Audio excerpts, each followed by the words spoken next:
परछाइयों के परे। अध्याय 1। रहस्यों का कार्यालय। व्यस्त शहर निमर में कॉरपोरेट दुनिया फल फूल रही थी। इसके केंद्र में वर्सिटेक कॉर्प था, जो अपने अभिनव उत्पादों के लिए जाना जाता था।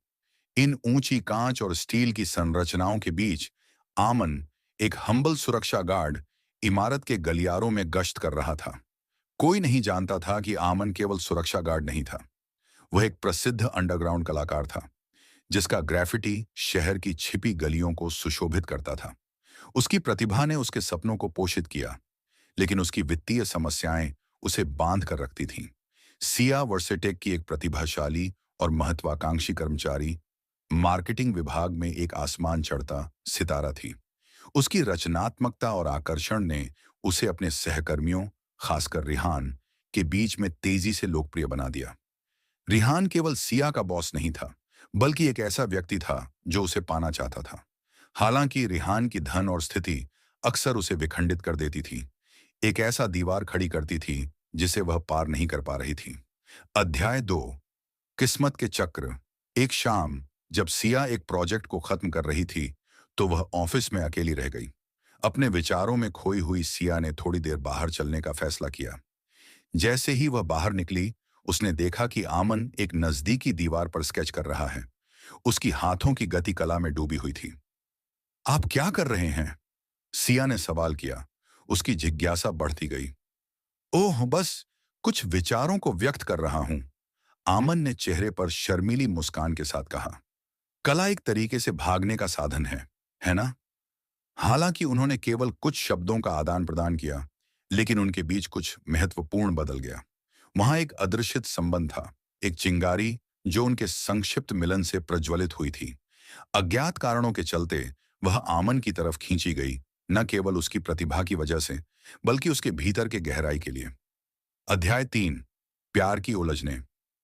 दिन हफ्तों में बदलने लगे और ऑफिस का माहौल धीरे धीरे जटिल होता गया। रिहान ने सिया के प्रति अपनी भावनाएं स्पष्ट की, बार बार उसे लंच पर बुलाकर, उसे तारीफों से लाद कर। हालांकि सिया भी रिहान की ओर आकर्षित थी।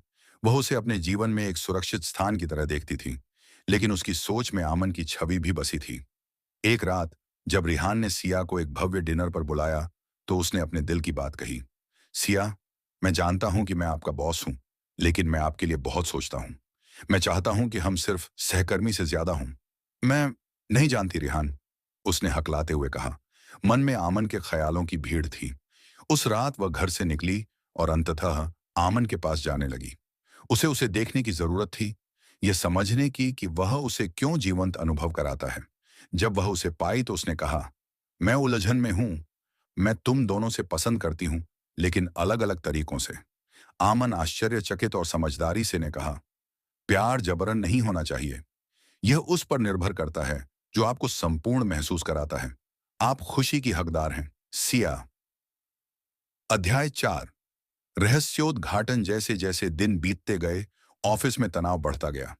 रिहान ने आखिरकार आमन का सामना किया, यह दिखाते हुए कि वह सिया की खुशी के लिए लड़ा है।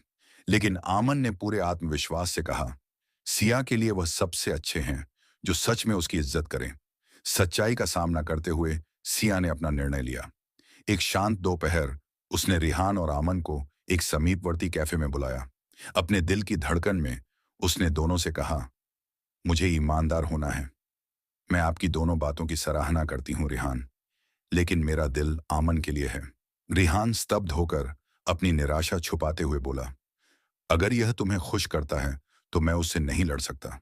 बस इतना जान लो कि तुम हमेशा मेरे दिल में रहोगी। समापन। एक नई शुरुआत। जैसे जैसे समय बीतता गया, सिया और आमन एक साथ खिल उठे, एक दूसरे में खुशी और प्रेरणा पाते हुए। आमन ने अंडरग्राउंड कलाकार के रूप में अपनी असली पहचान उजागर की और अपनी कला के लिए पहचान प्राप्त की। सिया उसकी मदद करके ने उसे एक प्रदर्शनी आयोजित करने में सहायता की, जिसने उसकी कला को रोशनी में लाया। रिहान ने उस अनुभव से आगे बढ़ते हुए एक बेहतर नेता बनने का प्रयास किया, वह जो दूसरों के प्रेम और खुशी का सम्मान करता था। अंत में प्रेम ने विजय प्राप्त की, यह दिखाते हुए कि कभी-कभी सबसे गहरे संबंध अप्रत्याशित स्थानों में होते हैं। आमन और सिया साझा सपनों के द्वारा जुड़े हुए एक कला, प्रेम और अंतहीन संभावनाओं से भरपूर भविष्य की ओर बढ़े।